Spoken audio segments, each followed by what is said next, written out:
Salut à toutes et à tous, bonjour et bienvenue dans Sénat Stream, votre émission avec Public Sénat. Comme chaque semaine, on a le plaisir de recevoir un sénateur ou une sénatrice qui vient répondre à vos questions. Cette semaine, on reçoit Bruno Retailleau. Bonjour. Bonjour Jean Massier. Bien arrivé, bien installé, tout va bien? Très bien, c'est confortable. Super. Tant mieux, on va passer une heure ensemble. Bruno Retailleau, vous êtes sénateur Les Républicains de la Vendée et surtout président du groupe Les Républicains au Sénat. Bonjour à vous qui nous rejoignez, bonjour à vous qui nous regardez actuellement en direct sur Twitch, bonjour aussi à vous qui nous regardez sur Public Sénat, le canal 13 de la TNT. Bruno Retailleau, on va parler de vous, de votre parcours, mais avant ça, je voudrais qu'on aborde un sujet d'actu un peu chaude. C'est parti pour le moment actu. L'actualité est marquée depuis maintenant 15 jours par l'invasion de l'Ukraine par les forces armées russes. Beaucoup d'internautes avaient des questions à vous poser sur ce sujet. Par exemple, Zilzino qui vous demande comment vous, Bruno Retailleau, vous imaginez la suite de ce conflit. Vous arrivez à vous projeter à plusieurs jours, plusieurs semaines? C'est difficile parce qu'il y a quelques semaines, on était très peu à imaginer que la ville de Kiev serait bombardée comme elle l'est, mais pas seulement la ville de Kiev. Je pense qu'aujourd'hui, il faut, grâce au courage d'ailleurs que je veux saluer, du président Zelensky, mais aussi de tout le peuple ukrainien, il se bat pour leur liberté, pour la démocratie, pour un peu notre identité finalement, en tant qu'Européens. Moi je pense qu'il faut impérativement qu'ils puissent s'installer et avec eux, nous, l'Occident et même au-delà, un rapport de force avec M. Poutine. Vladimir Poutine ne connaît que la force. Et ce n'est qu'en installant un rapport de force, très concrètement, grâce à la résistance quotidienne, acharnée des Ukrainiens, qu'il sera forcé à un moment donné d'envisager la paix. Non pas parce que ce soit une personne qui aime la paix, mais parce que pour lui, la paix aurait un coût moindre que de négocier. Donc il faut rendre... Vous soutenez les sanctions, il faut lui faire payer la guerre. Je soutiens les sanctions, bien sûr. Pour que la paix soit... Et demain, la solution, ce sera parce que, bien sûr, quand il y a des guerres, la solution, l'issue, c'est la diplomatie. Ce sera trouver une solution autour de quoi? Sans doute qu'il revendiquera la Crimée et que la Crimée sera sans doute abandonnée. Sans doute demandera-t-il qu'il y ait une forme de neutralité, en tout cas que l'Ukraine ne rentre pas dans l'OTAN. Je pense que ça peut être acté. Après, voilà, mais je pense que plus nous serons forts vis-à-vis de lui, plus les Ukrainiens pourront se battre. Jusqu'à quel niveau, jusqu'à quel moment, je ne le sais pas, parce que ce n'est pas nous qui endurons les souffrances aujourd'hui du peuple ukrainien.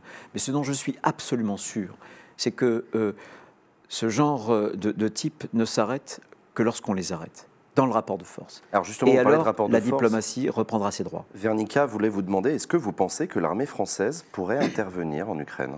Non, franchement, fournir des armes, oui. Sanctionner, oui. Mais vous vous rendez compte, si l'armée demain française intervient, on enclenche une guerre mondiale, parce que derrière la France, qui est dans l'OTAN, il y a l'article 5 de l'OTAN, et qui stipule une solidarité très très puissante entre tous les membres de l'Alliance. Ce serait en réalité superposé à une guerre régionale, qui va faire déjà des milliers de morts, des soldats, des civils, superposé à cette guerre régionale, une guerre mondiale. Et que fera M. Poutine si c'était cette escalade de la violence qui s'installerait? Est-ce qu'il déclenche une guerre nucléaire? Il ne le sait. Donc restons sérieux, je pense qu'on doit pouvoir appuyer l'Ukraine avec tous les moyens, des sanctions économiques, financières, comme c'est déjà le cas. Il faut peut-être envisager demain les hydrocarbures, parce que chaque jour qui passe, c'est 600 millions d'euros d'hydrocarbures que ça rapporte à la Russie, à M. Poutine. Ça finance finalement son effort de guerre. Je crois, c'est ce que l'Europe paye chaque jour d'hydrocarbures. C'est la recette des hydrocarbures donc à la Russie. Donc oui aux sanctions de type commercial, oui bien sûr à la livraison d'armes, et pas seulement défensives. D'ailleurs, la ministre Parly, la ministre de la Florence Défense, Parly, ministre des Armées, avait parlé d'armes défensives, mais vous savez bien, les armes défensives, une arme, ça sert à attaquer, ça sert à se défendre, où est la limite entre l'offensif et le défensif. Mais on doit pouvoir leur donner des armes, mais surtout ne pas rentrer dans cette guerre dans un sens actif du terme. Parce Donc vous soutenez ces tirs à Russes qui vous demandent, vous êtes d'accord avec la politique non interventionniste de l'OTAN? Bien sûr, parce que ça déclencherait une guerre mondiale. Et on sait plus il y a un peu du une tout. guerre par délégation, il y a un parfum de guerre froide quand même. Mais justement, c'est pire que la guerre froide. Ouais. Parce qu'au moment de la guerre froide, il y avait un téléphone rouge, il y avait une communication, il y avait des codes. Et même au plus chaud, en 62, au moment de la crise des missiles à Cuba, il y a eu une montée aux extrêmes. mais il n'y a pas eu de guerre. Donc la guerre froide, en réalité, c'est l'ordre mondial tel qu'on l'a connu après 1945, qui tenait.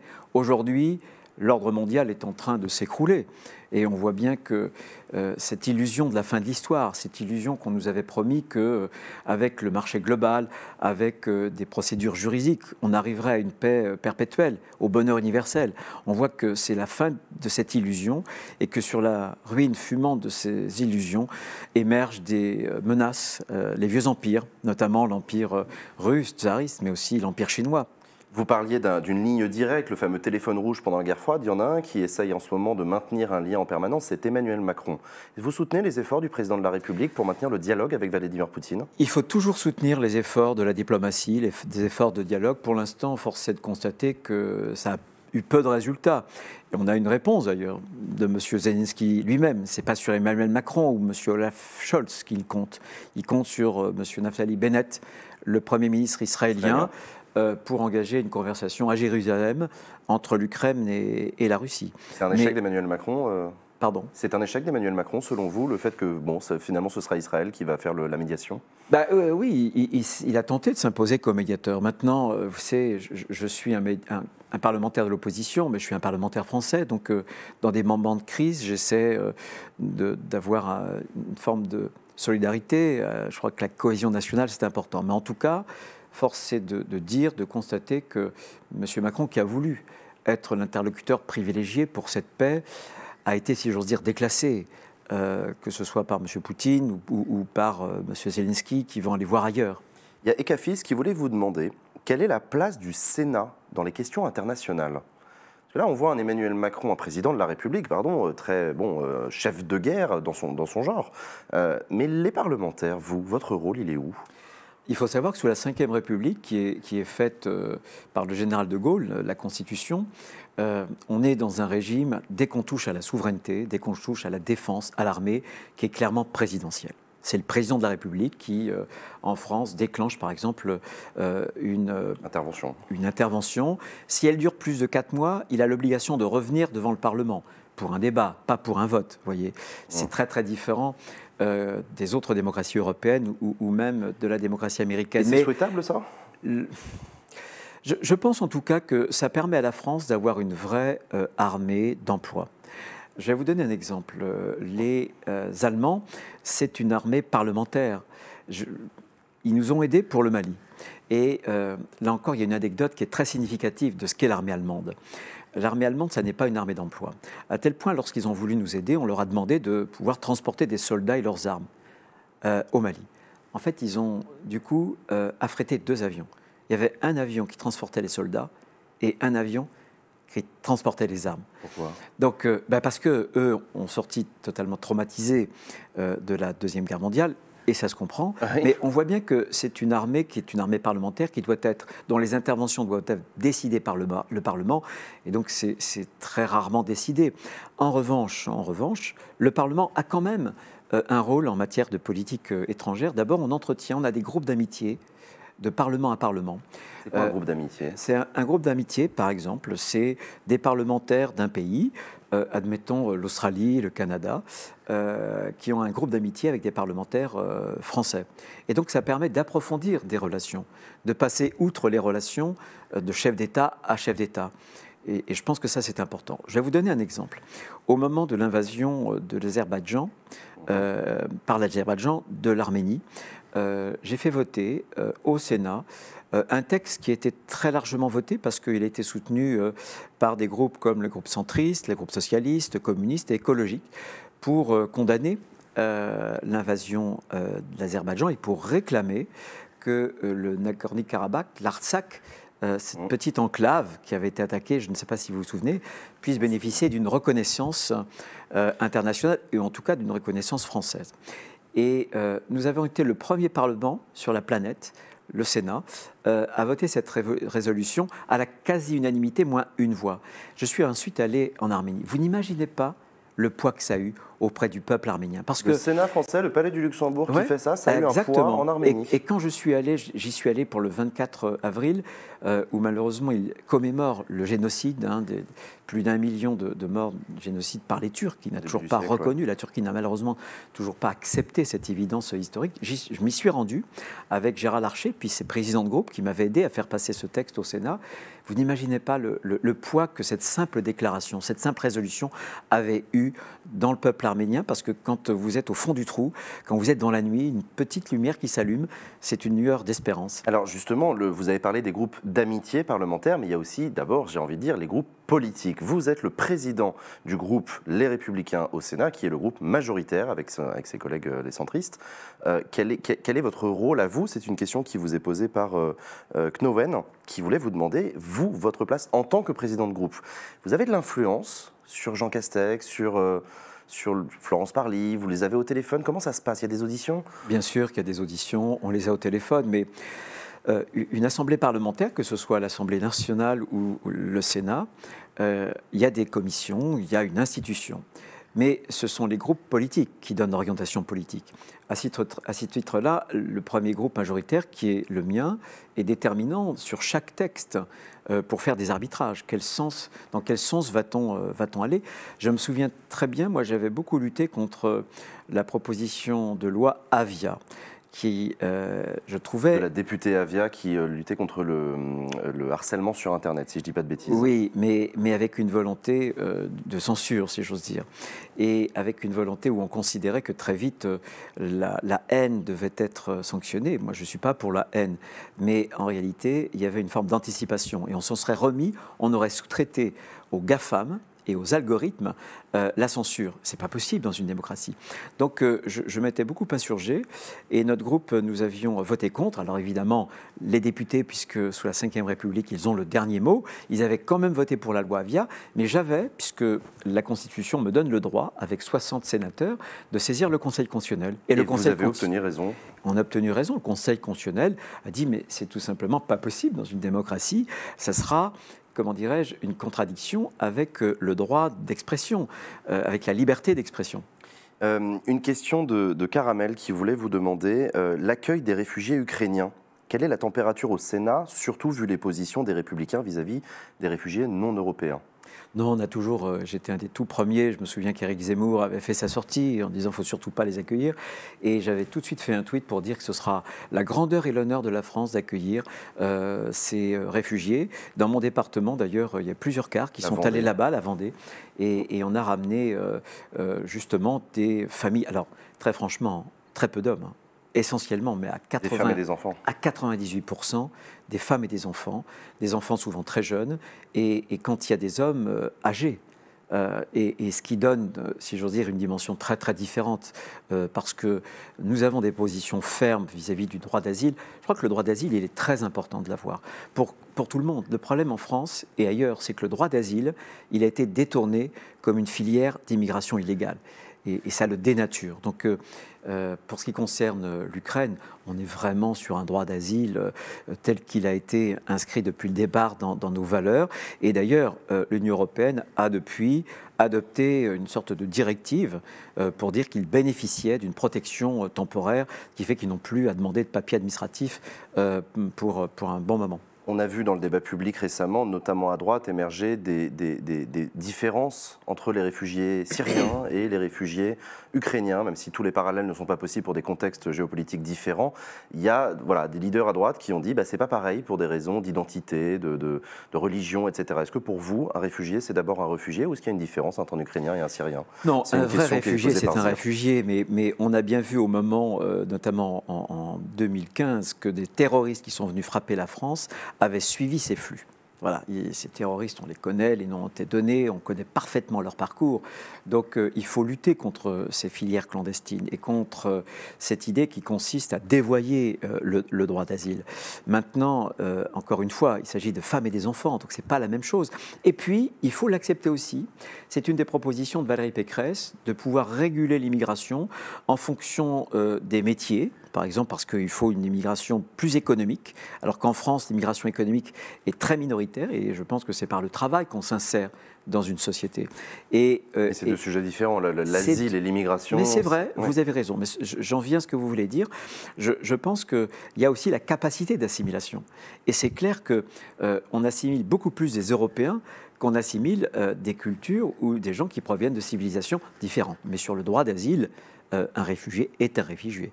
Et le droit d'asile est le même pour tous, quelle que soit la provenance. Mais en termes de politique migratoire, les choses sont différentes, je pense. On va parler de vous, Bruno Retailleau, on va apprendre à mieux vous connaître. C'est parti pour le portrait. Alors Bruno Retailleau, une question que je pose à tous mes invités, sénateurs et sénatrices. Quelles études avez-vous faites ? Classique, sciences économiques, je me destinais à devenir professeur d'université en matière éco. Et puis j'avais tenté le concours d'entrée à Sciences Po à la rue Saint-Guillaume à Paris. J'étais admis et donc j'ai fait Sciences Éco et puis Sciences Po Paris. La politique, alors pourquoi Sciences ? En fait, la politique, c'est arrivé à quel moment dans votre vie ? Quand vous étiez jeune, il y a eu un moment, en famille par exemple, ça parlait politique à table ? Mon papa était maire de ma commune. Ah, d'accord. Petite commune de moins de 1000 habitants et d'ailleurs je vis toujours dans cette commune. Je suis né dans cette commune et je vis dans la commune où je suis né. Voilà, je n'ai pas déménagé, ou si j'ai déménagé d'1 ou 2 kilomètres, puisque j'habite la ferme qu'avait racheté mon grand-père avant la Deuxième Guerre mondiale. Donc j'ai des racines très profondes. Je suis venu à la politique sans doute parce qu'il y avait ce bain familial qui m'a toujours mis dans la tête qu'il faut penser aux autres et que la politique, c'est aussi de penser aux autres et pas qu'à soi-même. En tout cas, c'est l'idéal politique. C'est pas facile. Je suis pas meilleur qu'un autre, mais c'était cette idée-là. Et j'ai des racines très profondes. Je suis vendéen et j'avais le sentiment, j'étais habité par le sentiment, finalement, d'avoir fait de bonnes études. Ma famille n'était ni pauvre ni riche, classe très moyenne, voilà, dans une rurale, mais d'avoir eu une enfance heureuse. Et j'avais cette idée d'une dette vis-à-vis de la France, vis-à-vis de la société française finalement, pour avoir bénéficié de ses études, pour avoir bénéficié de ce parcours, et de quelque chose qu'il me fallait un jour rendre. Voilà. J'avais fait mon service militaire comme officier de réserve, j'avais fait mes EOR à l'époque, on disait. J'avais créé... Je sais pas ce que ça veut dire, je vous avoue. Élève officier de réserve. Élève officier de réserve. Mon grand-père avait été... Mon grand-père, en 14, donc, avait été mobilisé. Il avait failli mourir. Il avait reçu une balle qui lui avait transpercé la gorge. Mon autre grand-père avait été fait prisonnier par les Allemands en 39-40. Et mon père a fait l'Afrique du Nord. Donc, vous voyez, cette famille qui, toutes les générations ont été concernées par la guerre. Et donc, j'avais ce sentiment d'une dette à rendre. J'avais aussi dans ma commune, j'étais passionné de musique, je pratiquais le piano, la trompette, etc., l'orgue aussi, et j'avais créé dans ma petite commune vendéenne une école de musique, parce que je me disais que j'avais pu bénéficier, moi, de cours, d'instruments. Et je me disais, mais qu'est-ce que tu peux faire pour les autres, quoi. Et ça, c'était un engagement politique. Enfin, c'était le début d'un engagement politique. Non, vous ne le voyez pas comme ça sur le moment ?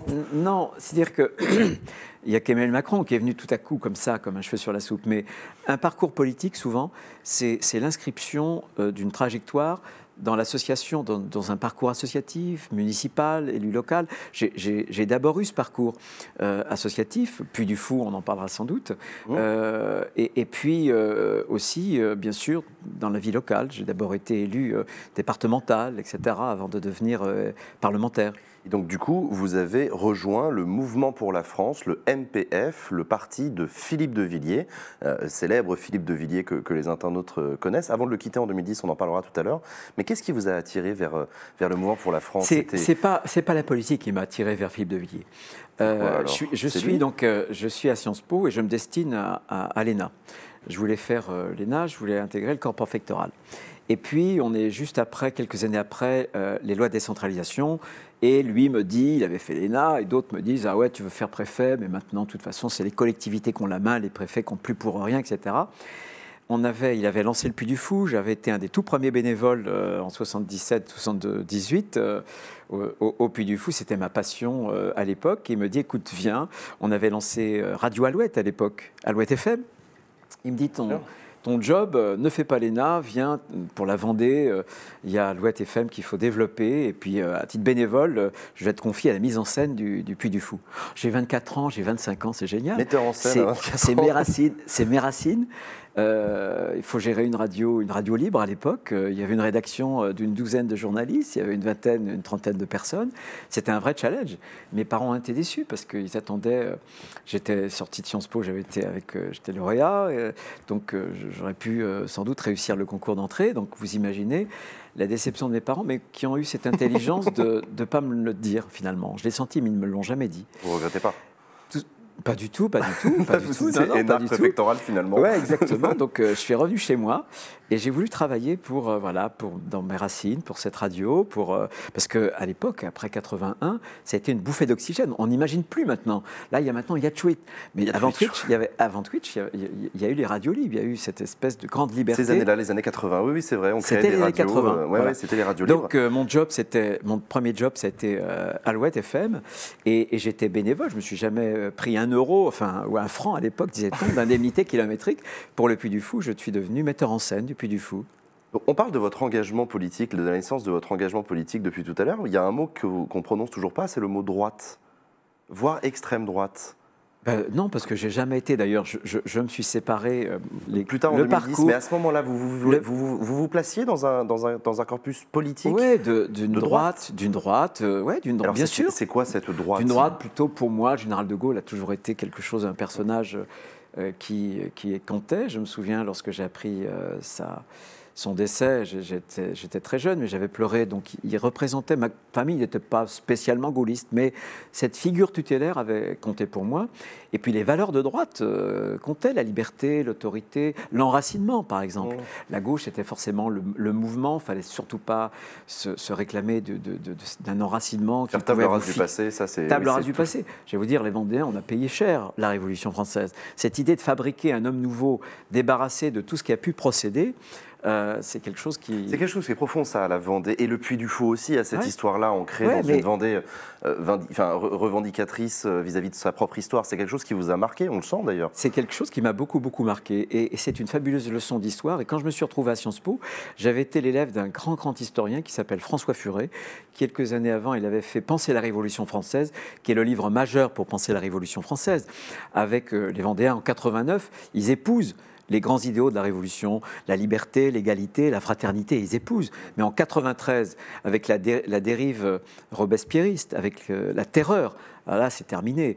Ils sont très attachés à leur foi, on leur interdit, on veut que les curés soient estampillés, c'est l'inverse de la laïcité d'ailleurs, par le pouvoir en place, donc ils veulent pratiquer comme ils ont toujours pratiqué, il y a des messes, etc. Et alors là, il va se déchaîner une terreur et une violence, mais inouïe. Les crimes de Vendée, vous utilisez le mot génocide pour parler de ça? Je fais très attention avec ce mot-là. Parce que il y a une guerre importante, il y a une bataille. Il y a des massacres de masse, il y a eu un crime contre l'humanité. Le mot génocide, je m'en méfie. Je pense que ça serait intéressant. C'est Raphaël Lemkin, c'est un juif qui l'a pensé, qui a, comment dirais-je, réfléchi à lui donner une acception juridique au moment de la Seconde Guerre mondiale. Ensuite, il y a eu le procès de Nuremberg. Et le crime de génocide répond à une catégorisation. Bien sûr, il y a des grands génocides comme la Shoah, comme bien sûr l'Arménie, comme le Rwanda. Peut-être que ce qui s'est passé en Vendée pourrait ressortir de ces crimes-là. Mais je fais très attention parce qu'en même temps, je suis attaché. Je ne veux pas qu'on l'utilise contre la France. Vous voyez, la France, elle se culpabilise souvent dans son histoire. Certains cherchent à criminaliser son histoire. Mais je pense que la dérive terroriste de la Révolution française, qui annonce finalement une forme de totalitarisme, y compris avec le communisme, cette idée de vouloir la table rase, cette idée de vouloir créer dans une ingénierie sociale un homme nouveau, c'est une idée prométhéenne et qui verse finalement dans une idée faustienne. Vous voyez ce que je veux dire? Moi, je comprends ce que vous voulez dire. Oui. C'est un peu intellectuel. C'est un peu intellectuel, mais ça dit quelque chose d'une droite. La matrice totalitaire, vous verrez, y compris sur les islamistes, le totalitarisme islamiste aussi, veulent atteindre l'homme et veulent reformuler l'homme, veulent le débarrasser de sa culture, par exemple, ses racines. C'est pour ça qu'ils ont, à l'époque, souvenez-vous, ils ont fait voler en éclats, ils ont explosé les Bouddhas de Bamiyan, le musée de Mossoul, Timbuktu aussi, les restes et les mausolées de Timbuktu. Mais cette matrice totalitariste, elle existe aussi à l'extrême droite. Il y a aussi une tentation dans l'histoire de France et de l'Europe, évidemment. Mais bien sûr. Vous ne dites pas le contraire. Il se trouve que vous avez quitté le mouvement pour la France de Philippe de Villiers en 2010. Vous avez déclaré ne plus vous sentir aligné avec lui et vous avez rejoint les Républicains. Qu'est-ce qui vous a fait passer de l'un à l'autre? Parce que pour le coup, Philippe de Villiers, vraiment pas les Républicains. Quoi. Je suis allé vers Philippe de Villiers à l'époque, c'était la Vendée qui nous a rassemblés. C'était le Puy du Fou qui a été pour moi une époque absolument merveilleuse. Et un spectacle que j'invite les uns et les autres à voir s'ils ne connaissent pas encore. On a créé d'ailleurs le parc de loisirs, qui est une très belle réussite. C'est donc la Vendée qui m'a amené à bien connaître Philippe de Villiers. Et c'est lui qui m'a embarqué dans cette aventure, qui était au départ une belle aventure. J'ai été élu jeune conseiller général avec lui quand il était président du département. On a fait plein de choses, plein de choses. Il y a beaucoup de départements qui envient ce qui est devenu la Vendée. Bon. Et puis après, il y a eu, je trouve, de sa part une dérive beaucoup plus radicale que je n'ai pas endossée. Voilà. Il s'est présenté en 2007 avec cette idée, grosso modo, de se substituer à Jean-Marie Le Pen. Il y avait quelque chose comme ça. Moi, ma philosophie politique était plutôt d'être un aiguillon de la droite. Bon, je trouvais que la droite assumait pas son identité. Et je pense que si beaucoup de nos électeurs sont partis hier chez Le Pen, aujourd'hui chez Zemmour, c'est parce que la droite a oublié d'être elle-même. Voilà. Et ça, c'était le projet que j'épousais. Mais quand il y a une forme de radicalisation, j'ai dit stop. Pour moi, c'est pas ça mon projet politique. C'est pas ça mon ADN politique. Pas plus que c'est l'ADN de la Vendée, d'ailleurs. Alors, votre ADN politique, on va continuer. Il y a une question d'un internaute qui veut savoir quel est votre courant politique à vous au sein des Républicains. On se souvient que vous avez été le premier candidat au Congrès. À l'époque, on ne savait pas encore si ce serait un congrès ou une primaire. Vous avez souhaité porter votre candidature. Vous avez fini par la retirer. Aujourd'hui, vous soutenez Valérie Pécresse. Mais c'est quoi le retaillisme politique, ça J'ai retiré ma candidature parce que je voulais des primaires très larges et pas seulement un congrès. Je pensais que la démocratie, c'est un vote le plus large possible. Il fallait que notre champion, notre championne soit choisi de façon très large, comme on l'avait fait en 2017. Et je voulais que ça soit beaucoup plus précoce. Et je pense que le fait qu'on ait abouti en début décembre, ça a donné à Éric Zemmour plusieurs mois pour faire envoler, si j'ose dire, sa candidature. Donc, vous semblez regretter le congrès. Vous regrettez encore aujourd'hui Je pense que ma formule était meilleure. Je pense qu'une primaire plus large, faut pas avoir peur dans la démocratie. Dès septembre, et puis plus précoce, dès septembre, plus large, parce que dans la démocratie, il faut accepter de donner la parole au plus grand nombre. Et moi, je me suis toujours reconnu dans une droite qui est une droite qui s'assume, qui est une droite qui aime la liberté. J'ai parlé de la loi Avia, mais je suis pour la liberté d'entreprise. Je pense et j'ai beaucoup souffert au moment de la Covid, je trouve que les libertés ont été quand même malmenées. Je suis pour l'autorité, pour l'ordre, parce que je ne veux pas la loi de la jungle. Et quand on aime la liberté, on veut que les règles de droit prévalent. Ce n'est pas la loi du plus fort, la liberté. Donc la loi, bien sûr, c'est-à-dire l'autorité, l'ordre, la liberté, et puis aussi l'identité, la culture. Moi, je pense que je suis de ceux qui considèrent que on est enraciné dans une nation, par exemple. La France, pour moi, ça compte, vous voyez. Elle a une identité, la France. Elle a une histoire. Alors, il y a des pages qui sont sans doute plus sombres, mais notre histoire, elle est belle. Et nos gloires sont aussi grandes. Et moi, je pense que on le voit bien aujourd'hui. Quelle est l'alternative à la nation? C'est la tribu. C'est-à-dire, la tribu, c'est le particulier sans l'universel. Ou alors, c'est le monde entier, c'est l'empire, c'est l'universel sans le singulier. Je pense que la nation, c'est quelque chose qui vous permet de vous enraciner, de développer une culture. Est-ce qu'il y aurait eu Cervantes sans l'Espagne? Non. Dante sans l'Italie? Non. Molière, Racine et les autres sans la France? Non. Shakespeare sans l'Angleterre? Schiller ou Goethe sans l'Allemagne? Non. Chaque nation a son génie. Il y a une culture. Moi, je suis contre l'uniformisation. Moi, j'ai jamais été pour la culture Coca-Cola ou la culture chinoise. Vous voyez, je crois qu'il y a une culture européenne, une civilisation. Et la droite, malheureusement, trop longtemps, on a été un peu complexé par la gauche. Elle est à quel moment de son histoire, la droite? J'ai une question de Bobard qui vous demande quel œil est-ce que vous portez sur les défections de votre propre parti, soit d'un côté d'Éric Zemmour, on pense à Thierry Mariani, soit du côté d'Emmanuel Macron avec Éric Woerth. Qu'est-ce qui reste aujourd'hui de la droite républicaine? Vous êtes grignoté de part et d'autre, là. Moi, je dirais, c'est l'essentiel. Ces trahisons-là, elles sont vieilles comme l'histoire. Je pense que toute l'histoire politique est faite de ces ralliements parce qu'un pouvoir, ça impressionne, ça magnétise. Et vous aurez toujours des individus qui vont faire prévaloir leurs intérêts, leurs petits calculs politiciens sur leurs convictions. Moi, je pense que on dit que la France n'a jamais été autant à droite. Mais moi, la droite que je veux... Qu'est-ce que vous en pensez de ça? Est-ce que la France n'a jamais été autant à droite? La droitisation du paysage, je le pense. D'accord. Toutes les études, un peu ça. Regardez, puis vous additionnez les intentions de vote ici et là. Aujourd'hui, vous avez une droite qui n'a jamais été aussi forte qu'aujourd'hui. Mais de quelle droite parle-t-on? Moi, je veux une droite qui soit une droite qui s'assume, mais sans excès. Je veux cette droite qui soit une droite qu'on ne découpe pas en salami. Je crois que la droite, elle doit être moderne. Georges Pompidou l'a été, il a inventé l'industrie, il a conforté l'industrie. Général de Gaulle a été aussi avec une dimension sociale, avec la participation des salariés. Je veux une droite qui veuille préserver sa culture. Quand le général dit de la France qu'elle vient du fond des âges, c'est des racines qui sont lointaines. Moi, je veux cette droite qui soit une droite globale, enfin, je veux dire une droite complète, qu'on ne désosse pas, mais une droite qui ne soit pas une droite démagogique. Voilà, je pense qu'il y a des vérités, et moi, je pense qu'on est à l'aube d'une élection qui est importante. Si on n'est pas capable de dire aux Français qu'on ne peut pas toujours faire des chèques pour améliorer leur pouvoir d'achat, parce qu'avec le niveau de la dette, ce n'est pas nous qui allons la payer, c'est la génération que vous représentez, Jean, et d'autres, et ceux qui nous regardent seulement. Je vois ce que vous voulez dire. Et je pense qu'il faut une droite courageuse, une droite qui assume une vérité, de même qu'on ne peut pas être le pays qui travaille le moins et qui, en même temps, est le système social le plus généreux et qui dépense le plus. Ça, un jour, ça s'effondrera, il faut le dire. C'est cette droite courageuse que je veux, moi, et que je porte. Vous avez cité à plusieurs reprises le général de Gaulle, ce qui ne m'étonne pas, c'est un personnage important dans la construction et la structuration de la droite. Il est quand même le créateur de ce qu'on a appelé le cordon sanitaire. Pour ceux qui nous écoutent, le cordon sanitaire, c'était l'impossibilité de faire de rapprochement entre l'extrême droite, issue de la collaboration, et de la droite, issue de la résistance. Ce cordon sanitaire, aujourd'hui, il semble franchement ébranlé par des personnes qui veulent l'union des droites, la fusion des droites. Je pense notamment à Éric Ciotti, qui a fait quand même 40% au second tour au Congrès Les Républicains, qui a dit d'avance qu'il appellerait à voter pour Éric Zemmour en cas de second tour imaginaire face à Emmanuel Macron. On en est où de cette histoire-là de la droite? Est-ce qu'aujourd'hui, ça y est, il y a une digue? Finalement, droite et extrême droite sont à deux doigts de faire alliance? Non, faut d'abord, Jean, bien expliquer. L'idée du général de Gaulle, c'était autre chose. C'était une droite collaborationniste, vichiste, qui avait collaboré avec les nazis.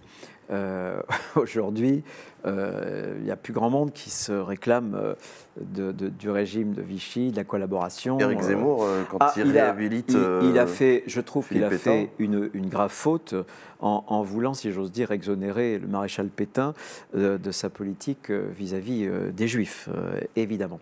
Non, moi je pense qu'il y a une vraie différence entre Éric Zemmour et nous, et qui n'est pas seulement une différence de degré, mais aussi une différence de nature. D'abord, je pense que lui, c'est un idéologue, c'est un éditorialiste, il a un esprit de système, et vous voyez, le monde réel doit passer par cet esprit de système. Je vous en donne un exemple. Il est contre l'immigration, donc pour lui, on ne peut pas accueillir des réfugiés ukrainiens, parce que ça ne rentre pas dans la case, ou plutôt le réfugié ukrainien rentre dans la case immigré, donc en dehors. Vous voyez, c'est à chaque fois un esprit de système, à chaque fois un esprit qui méconnaît les réalités. Le général de Gaulle avait dit un jour que la politique, c'est un idéal, mais à travers la réalité. Et quand vous méconnaissez la réalité, la complexité humaine, présider un pays, gouverner un pays avec un esprit de système, vous broyez des êtres humains. C'est pas possible. Et c'est ce que le général de Gaulle nous a légué. Donc moi, je pense que, pour être bien précis sur ce point-là, il faut s'interdire de parler avec personne. Moi, je revendique le droit d'attirer des électeurs qui, hier, étaient à gauche, ou qui ont voté... Madame Le Pen ou qui vont voter Zemmour. Il faut parler à tout le monde. Mais je ne suis pas du tout pour des accords d'appareil. Giovanni vous demande, est-ce que le Front républicain existe toujours? Le Front républicain existe toujours. Il a été déplacé, ça n'est pas du tout le même que du temps de, comment dirais-je, de Jean-Marie Le Pen. Non, pas du tout. Pour vous, c'est pas pareil, Marine Le Pen et Jean-Marie Le Pen? Elle est dédiabolisée. Vous pourriez travailler avec elle demain? Non. Non, parce qu'elle a toujours... Non. non, non. Donc vous Elle s'est diabolisée. Elle s'est dédiabolisée, pardon. Mais je ne pourrais pas travailler avec elle parce que je pense qu'elle reste dans sa catégorie de la démagogie. Un jour, elle nous dit qu'il faut quitter l'Europe. Maintenant, elle veut rester dans l'Europe. Un jour, elle nous dit qu'il faut quitter l'euro. Maintenant, elle veut garder l'euro. Un jour, elle nous dit qu'il faut la retraite à 60 ans. Maintenant, elle dit oui, mais il faut augmenter le nombre de trimestres de cotisation. C'est la démagogie. Et c'est une marque de cette droite extrême. Je préfère utiliser ce terme-là. Et je pense que nous, quand je vous parlais de la vérité tout à l'heure, c'est ce qui nous caractérise. La démagogie, c'est de dire toujours ce que les gens attendent, ce qui est le plus sucré à leurs oreilles. Non, moi je pense que la politique, c'est aussi de dire parfois ce qui peut gratter, ce qui peut mal passer, parce que c'est la vérité. Voilà. Donc non, on est très différents. Le Sénat a toujours été très hermétique à l'extrême droite, qui n'a, à ma connaissance, jamais eu de groupe au Sénat. Non, des élus. Des élus, quelques-uns. Il y en des a élus, mais Stéphane sans... Ravier notamment, mais qui est tout seul, sans groupe. L'Assemblée nationale, ça a été particulier dans les années 80. Notamment avec la proportionnelle, que M. Macron va sans doute nous refourguer. Hein. Oui, contre laquelle vous êtes, je le sais. Et non, justement, c'était ma question, c'était même sans proportionnel. J'avais même pas ça en tête, mais même sans proportionnel, pensez-vous, Bruno Retailleau, qu'il est possible qu'il y ait un groupe Rassemblement National ou Reconquête en juin prochain à l'Assemblée nationale?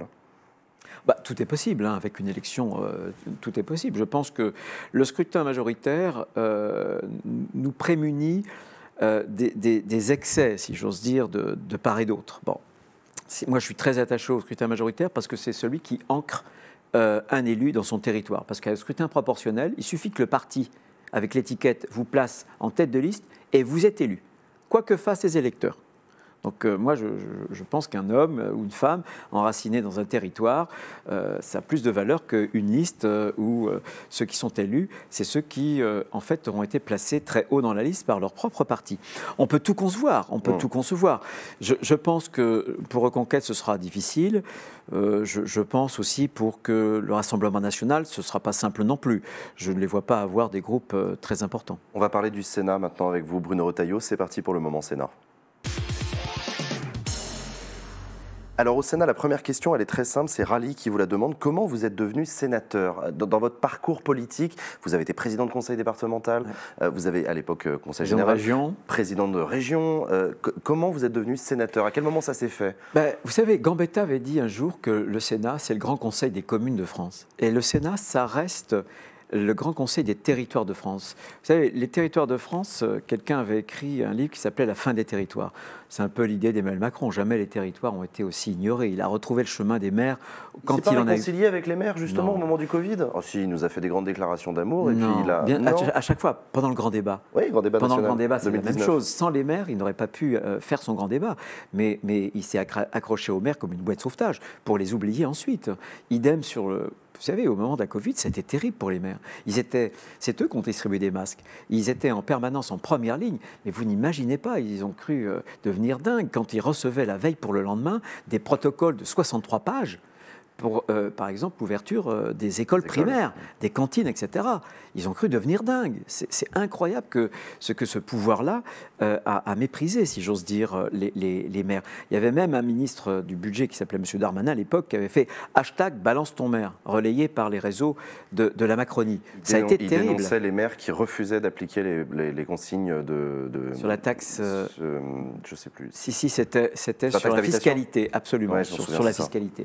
Donc on a voulu jeter en pâture, si j'ose dire, les maires. Pourquoi est-ce que je suis venu au Sénat ? C'est le territoire, parce que je suis enraciné. Ouais. Et parce que le Sénat, c'est là encore, je crois que la France, c'est des métropoles, c'est des villes, mais c'est aussi plein de territoires. C'est la marque que nous avons de plus par rapport aux autres pays européens. On a des grandes villes, on a des villes moyennes, des petites villes et des villages.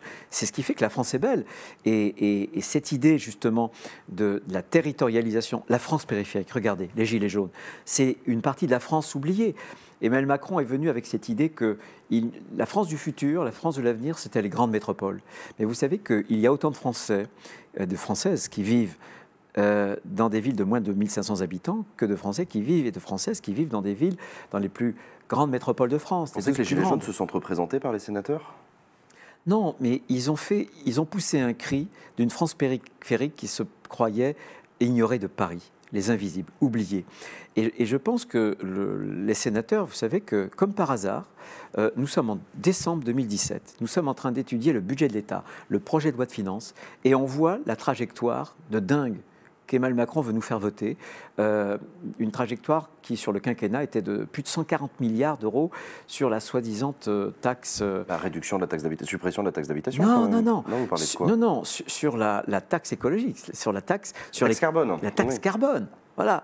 Et nous, et qu'est-ce qu'on dit à ce moment-là? On refuse de la voter et on dit, mais vous n'imaginez pas, demain, vous allez avoir les bérets rouges. Parce qu'à l'époque, on n'avait pas les gilets jaunes, mais on avait eu les bérets rouges bretons. Sur l'écotaxe encore à l'époque. Voilà, exactement.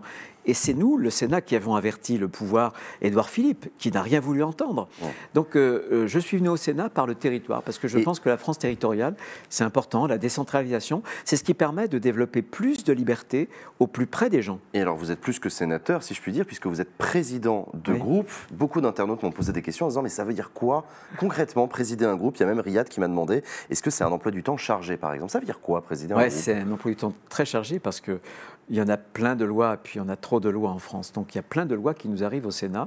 Et sur chacune de ces lois, il faut que le groupe majoritaire que je représente fasse des arbitrages. Est-ce qu'on va être pour, contre? Est-ce qu'on va être partiellement pour, partiellement contre? Ce que je veux dire à vos internautes, c'est que le Sénat, bien sûr, il est dans l'opposition, mais pas du tout dans une opposition... mécanique, systématique, pavlovienne. De toute façon, on ne pourrait pas voter. Bloquer, non, ce n'est pas notre problème à nous. Notre problème, c'est d'essayer d'améliorer le plus possible les choses.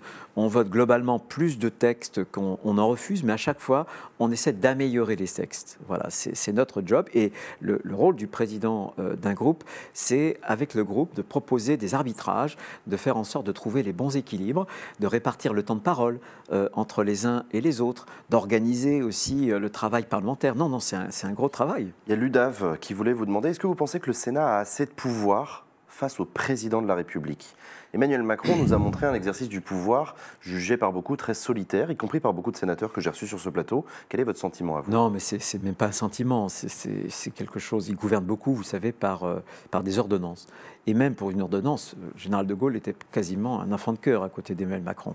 On a de plus en plus d'ordonnances, mais la Constitution nous demande à ce que l'ordonnance soit ratifiée. C'est-à-dire que quand on fait une ordonnance, on vient vers nous, on nous fait voter une loi d'habilitation. Et puis le gouvernement prend une ordonnance, mais il faut que le Parlement puisse la contrôler. Et c'est ce qu'on appelle une loi de ratification. Eh bien, le gouvernement de M. Macron et M. Macron lui-même se passe même de ratification désormais. Ce que je veux dire, c'est que ce n'est pas seulement le Sénat qui est abaissé, c'est tout le Parlement. Pourquoi? Parce que, et notamment l'Assemblée nationale, on est à un point, et c'est là que je voudrais que les internautes nous comprennent bien. Une démocratie, ce n'est pas seulement le suffrage universel. Parce que si la démocratie, c'était seulement le suffrage universel, M. Erdogan, M. Poutine, qui ont été élus au suffrage universel, ce seraient des grands démocrates. Non, la démocratie, c'est une séparation, un régime de la séparation des pouvoirs. Le problème maintenant, c'est que l'Assemblée nationale a été comme avalée par la présidence de la République. Pourquoi? Parce qu'avec le quinquennat, mais surtout avec l'inversion du calendrier, vous savez, il y a d'abord l'élection présidentielle et quelques semaines après, il y a l'élection des députés.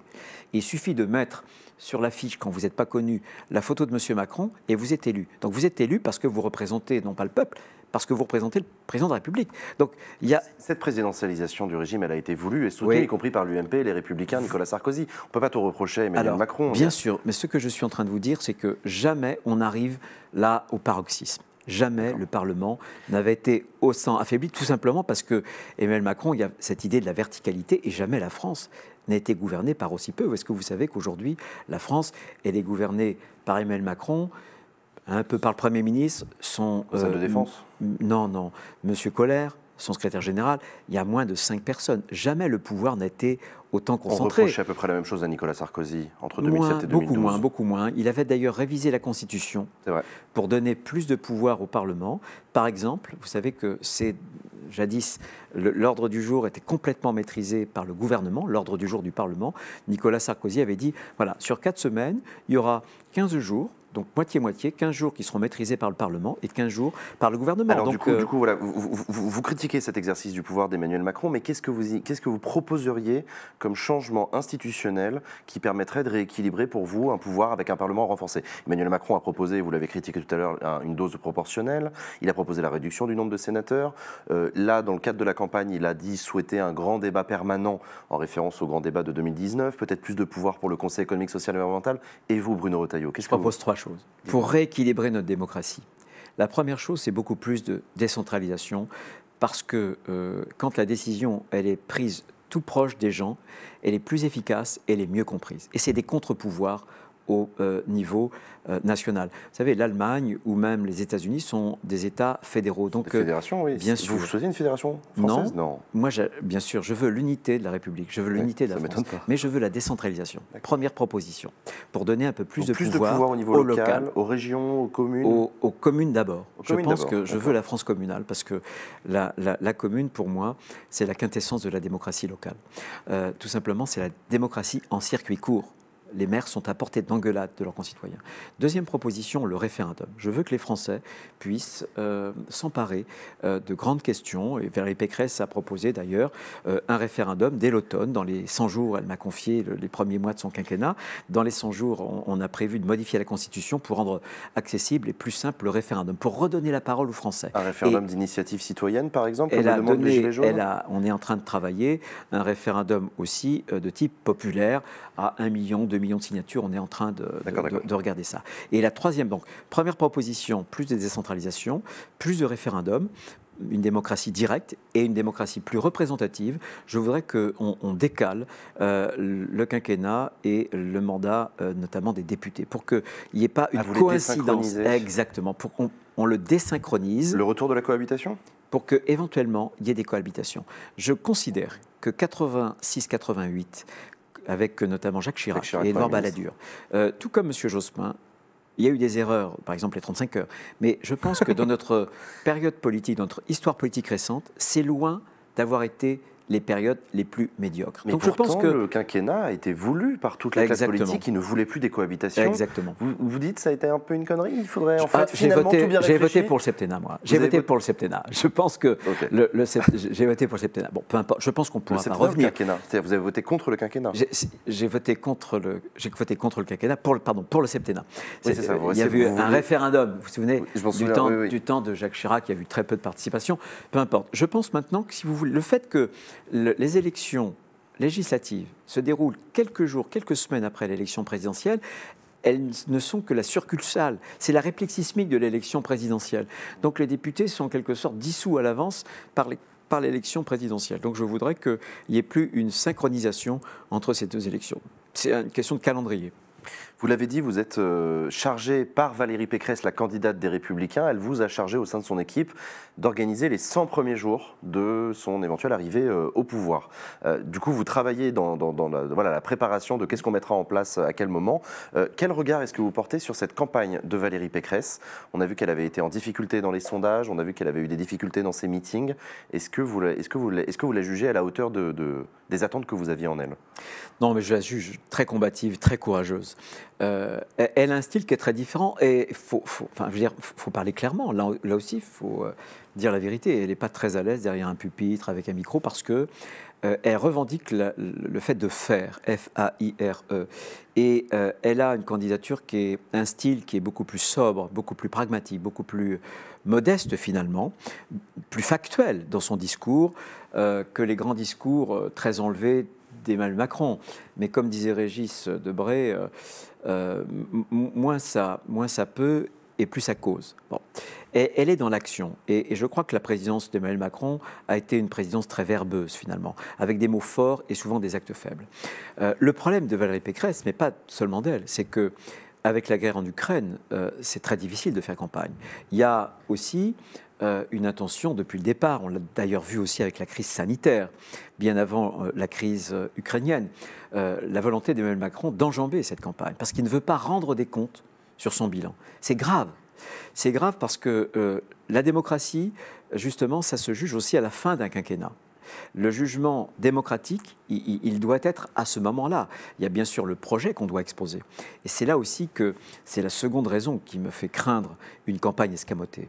Je pense qu'une élection sans campagne, c'est un élu sans mandat clair. Ça fragilise en quelque sorte le quinquennat à venir. Parce que si vraiment on veut réformer la France, et la France n'a pas fait les réformes que beaucoup d'autres pays européens ont fait. Si on veut vraiment réformer la France, faut-il que, dans le débat présidentiel, les choses aient été exposées et débattues. Vous vous rendez compte que ce soir, il a refusé le débat, il a refusé la photo, il a refusé la photo, il a même refusé de simplement croiser ses concurrents. Mais où va-t-on ? Vous pensez que Nicolas Sarkozy aurait accepté de le faire ? Oui. Il aura accepté. Débattre en tant que président de la République en exercice ? En tout cas, je suis certain qu'il n'aurait pas eu ce comportement aussi égotique et surtout méprisant. On ne s'est jamais vu. En même temps, Emmanuel Macron utilise son compte Twitter du président de la République pour faire campagne. Il vient de se faire taper sur les doigts d'ailleurs à ce sujet. C'est illégal. C'est illégal. De même que quand il fait son clip en direct de l'Élysée, mais c'est parfaitement proscrit par le code électoral. On tolère tout. On tolère tout. Il n'a pas le droit de se filmer à l'Élysée dans le cadre de sa campagne ? Mais quand j'étais président de département, moi je ne pouvais pas. J'ai jamais fait un clip, par exemple, me filmant. Dans votre bureau Bien sûr que non. Okay. Parce que c'est utiliser des moyens publics et c'est mettre en situation d'inégalité ses autres concurrents. Une campagne, ça doit se faire sur un pied d'égalité. Comment voulez-vous, lorsque vous faites quelque chose de l'Élysée, que les autres puissent faire la même chose ? C'est une iniquité totale. Il y a Théo qui voulait vous poser une question sur l'affaiblissement des grands partis traditionnels dans les élections nationales, historiquement en gros le PS et les Républicains, et la montée à l'inverse de néo-candidats fortement poussés, soit par les médias, c'est le cas d'Emmanuel Macron en 2017 ou d'Éric Zemmour cette année, ou alors la France Insoumise du côté de Jean-Luc Mélenchon qui n'a pas beaucoup d'élus au niveau local, mais s'en sort très bien aux élections nationales. Et il voulait vous demander, il n'y a pas un risque de désynchronisation aussi de notre vie politique, avec des partis forts en haut et faibles en bas et inversement ? Si, et ça c'est dangereux. C'est dangereux parce que ça donne une prime à toutes les aventures personnelles. Et on le voit bien d'ailleurs. Le projet d'Emmanuel Macron, c'était Emmanuel Macron lui-même. On n'a jamais eu une présidence aussi narcissique, aussi égotique. C'est vraiment un égocentrisme caractérisé. Il a bénéficié d'un rejet des vieux partis aussi. Alors, vous avez raison. Je pense qu'il y a de la part de la droite et de la gauche une responsabilité. Tout simplement parce qu'on a été des partis de pouvoir, des partis de gouvernement, et finalement, on s'est assoupi sur nos lauriers. On attendait l'alternance qui devait être automatique. Un moment, c'était la gauche. Ensuite, ça nous revenait fatalement. Et on n'a pas renouvelé notre logiciel. Et nous, alors, la gauche, par exemple, elle a oublié le social au profit du sociétal. C'est ce que la fondation Terra Nova lui avait dit. Les ouvriers, ça n'existe plus. Maintenant, c'est les minorités. Elle est tombée dans ce piège-là. Et nous, on est tombé dans un autre piège. C'est quoi le piège ? Le piège, c'est que nous, on a vécu pendant des années sous l'hégémonie intellectuelle, universitaire, médiatique de la gauche, et on n'a pas assumé ce que nous étions en matière, par exemple, d'ordre public, en matière de migration, parce que la droite a été trop à gauche pour vous pendant. Oui, absolument. D'accord. Elle a refusé d'être. En tout cas, elle a défini son identité comme dans une entité miroir par rapport à la gauche. Non, il faut toujours se définir par rapport à soi-même. Et donc, on a voulu être un peu plus dans l'autorité, avec un peu moins de fiscalité, avec un peu plus d'ordre. C'est pas comme ça qu'on emporte les gens. Et ce que je vois, alors, le problème aujourd'hui des réseaux sociaux, etc., mais dans notre société actuelle, il y a une prime à la radicalité. On sait très bien que les algorithmes de Facebook sont fabriqués. C'est pas que les algorithmes de Facebook, c'est aussi Valérie Pécresse qui, au Zénith, parle de grands remplacements. Non, ça n'a rien à voir. Mais je veux dire qu'on a une construction. Non, puisque dans sa phrase, non, pas du tout. Moi, j'y étais. Elle a dit, je veux ni le grand déclassement, ni le grand remplacement. Donc, c'est la négation. Non, mais le grand remplacement, c'est une thèse. Est-ce que vous la prenez à votre compte ? Ni. Vous vous rendez compte ? Elle le nie. Bon, voilà. Ouais, bon, peu importe. J'ai l'idée. Non, mais vous voyez ce que je veux dire. Et on le disait tout à l'heure, vous l'aviez dit vous-même, le pays n'a jamais été autant à droite. La droitisation du paysage politique et médiatique, c'est quand même pas rien. Non, ce que je veux dire, voyez, c'est que la prime à la radicalité, c'est souvent une prime à une forme de passion sans réflexion. Bien sûr qu'il faut être passionné. Vous savez, on ne fait pas ce que fait... on ne fait pas un métier comme je le fais, avec des horaires comme on fait parfois, sans être passionné quand même. C'est clair. Mais il y a la raison quand même. Et je pense qu'il faut aussi en appeler à la raison. Quand je parlais tout à l'heure de vérité, sinon c'est trop facile d'être toujours dans la démagogie, d'aller toujours dans le sens qui va plaire aux gens. mais ce n'est pas ce qu'on demande. Je crois qu'il faut de temps en temps la fermeté, bien sûr. Moi, j'avais par exemple, quelqu'un me disait qu'à Mayotte, un policier avait eu s'était fait tabasser, multiples fractures faciales, et ceux qui lui ont fait ça ont écopé de 15 jours de travaux d'intérêt général. C'est lamentable. C'est absolument lamentable. Donc la fermeté, bien sûr, faut l'accepter. Mais je pense qu'on doit être à la fois très ferme dans nos convictions, dans nos positions, mais aussi ne pas tomber dans la démagogie, c'est-à-dire dans la course à l'échalote permanente. Une question sur l'environnement. Est-ce que vous avez lu le rapport du GIEC et est-ce qu'il vous inquiète ? Bien sûr qu'il m'inquiète. J'ai fait un livre que j'ai publié aux éditions d'Observatoire il y a 18 mois. Aurons-nous encore de la lumière en hiver ? Et comme président du département, j'avais pris à bras-le-corps la question de l'eau potable, parce qu'on risquait de se trouver en rupture, parce que la Vendée accueille pratiquement 5 millions de touristes l'été. Donc il y avait un problème d'eau potable et j'avais un problème de déchets ménagers. Sur l'eau potable, on a réussi en économisant beaucoup et puis avec un bouquet de solutions dont je ne veux pas trop parler, mais à économiser l'équivalent de 2 petits barrages. Et la Vendée est un des départements où on consomme le moins d'eau potable par habitant. Pareil sur les déchets ménagers. On trie énormément. Voilà, donc c'est le concret. niveau local fait partie des réponses à apporter. Parce que la réduction des émissions de gaz à effet de serre va devoir être... la France n'est pas du tout dans les clous. Aujourd'hui, la justice a condamné l'État. Non, mais j'ai connu l'Erika. Et c'est moi qui ai fait passer... Le naufrage de l'Erika, pour ceux qui n'ont pas connu, c'est la marée noire. Une marée noire. Voilà. Et vous voyez, et c'est là qu'on comprend l'articulation du local et du national. Moi, j'ai vu et j'ai vu dans ma chair ce qu'était, je me souviens toujours quand je me suis rendu un petit matin à Noirmoutier, où il n'y avait plus de bruit, les mouettes par exemple, il n'y avait plus de chants de mouettes parce qu'elles étaient mazoutées.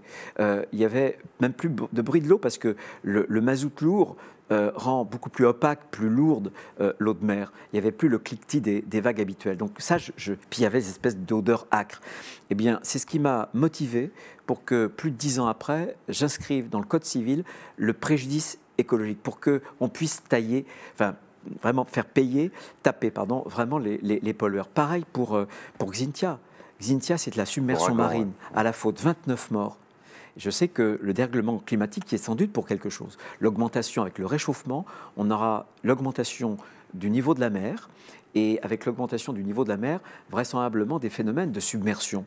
Donc, et je me suis rendu compte, j'avais présidé à l'époque une mission parlementaire compris en Vendée. Au Sénat, bien sûr, en Vendée, 29 morts à la faute. C'était d'abord la Vendée qui avait été touchée. On a malheureusement commémoré le 12e anniversaire il y a 15 jours.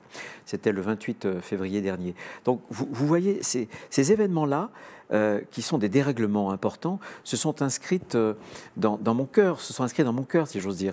Et c'est ce qui m'a motivé ensuite pour me démener sur le plan. J'ai fait ce bouquin, j'ai fait des propositions, notamment pour faire en sorte qu'au niveau européen, on ait une vraie taxe carbone. Ça sert à quoi d'importer une agriculture qui est fabriquée dans des pays... taxe carbone à l'importation. À l'importation. À l'importation. Pas à la pompe, oui. Qu'on ait une membrane protectrice de notre agriculture qui a un très haut niveau en matière environnementale et en matière de santé publique par rapport à des produits qui sont malpropres. On arrive à la fin de notre entretien. Une question de Ayam qui vous demande, est-ce que vous arrivez à retourner régulièrement en Vendée avec toutes vos obligations à Paris ? Toutes les semaines. Toutes les semaines, vous retournez en Vendée ? Toutes les semaines. Je suis parti de Vendée ce matin. D'accord. J'habite cette maison et c'est pour moi essentiel. J'ai beaucoup de chance parce que c'est pas facile pour venir à Paris, mais je suis quand je me réveille, voilà, j'ai des champs en face de moi, j'ai mes animaux et c'est mon équilibre. Donc je passe plusieurs jours en Vendée et je le revendique. Sinon je pourrais pas. Paris m'étouffe. Et il y a Riyad qui voulait vous demander comment vos enfants perçoivent votre métier, votre mandat. Papa est sénateur. C'est à eux de leur demander. Ils m'ont pas l'air traumatisés, mais j'ai toujours fait attention. Ils sont engagés en politique ? Non, pas du tout. Pas du tout. Mais ils me suivent et ils suivent la politique. Mais j'ai toujours fait très attention de ne pas parler trop politique, de protéger ma famille. J'ai toujours fait attention, par exemple, de ne pas faire de photos en famille. J'ai toujours fait attention de mettre un mur de Chine entre ma famille et puis la vie politique. Ce n'est pas toujours facile, évidemment. Mais il y a un équilibre familial et c'est grâce à cet équilibre personnel, avec des amis aussi, que j'arrive tenir le cap, si j'ose dire. Merci beaucoup Bruno Retailleau d'avoir accepté mon Merci invitation. Jean Massier. Merci à vous d'avoir suivi cette émission de Sénat Stream. Je vous dis à très bientôt. Ciao.